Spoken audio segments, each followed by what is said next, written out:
নমস্কাৰ বন্ধুসকল, আজি মই আপোনালোকক এনে এটি মাথাউৰিৰ দৃশ্য দেখুৱাওঁ য'ত নেকি ৩-৪ বছৰ ধৰি মেৰামতি কৰিও আজিলৈকে কোনো সাফল্যৰ যোগ্য হোৱা নাই। চ' বলকচোন ভিডিঅ'টো চাওঁ।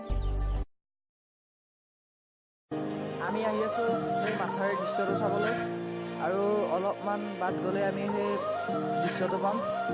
আপোনালোকে চাই থাকক ভিডিঅ'টো।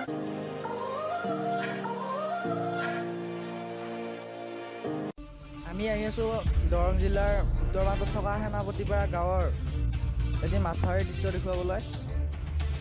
আৰু চাওকচোন কেনেকৈ ইয়াতে গৰাখহনীয়া ৰোধ কৰিবলৈ বাঁহৰ খুঁটি মৰা হৈছে।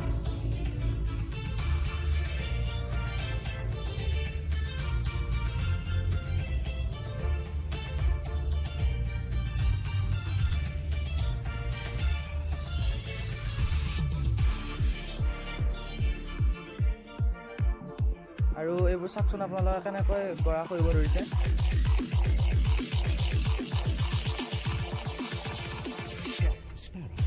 এইবোৰ আপোনালোকে চাওকচোন কেনেকৈ গৰা খহিছে।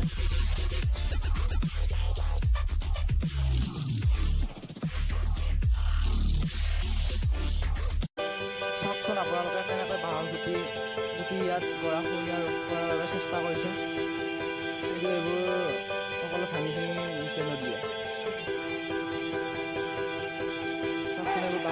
ইয়াতো আছিল, কিন্তু ভাঙি চিঙি নিলে। এইবাৰ মই দেখুৱাম আপোনালোকক ইয়াৰে মাথাউৰিৰ দৃশ্য। আপোনালোকে চাওক ইয়াতে কেনেকৈ শিলৰ সলনি বস্তা পাৰি গৰাখহনীয়া ৰোধ কৰিবৰ বাবে চেষ্টা চলাইছে।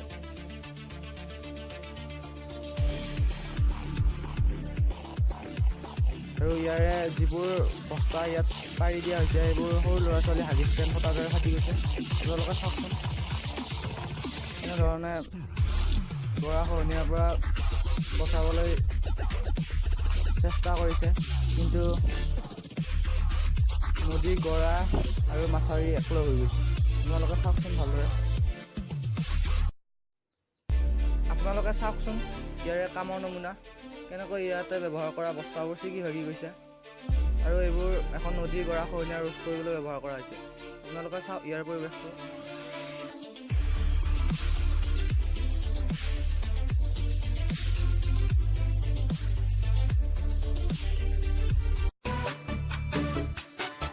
বন্ধুসকল, ভিডিঅ'টো ভাল লাগিলে লাইক কমেণ্ট শ্বেয়াৰ কৰিব, আৰু মোৰ চেনেলটো ছাবস্ক্ৰাইব কৰি ল'ব।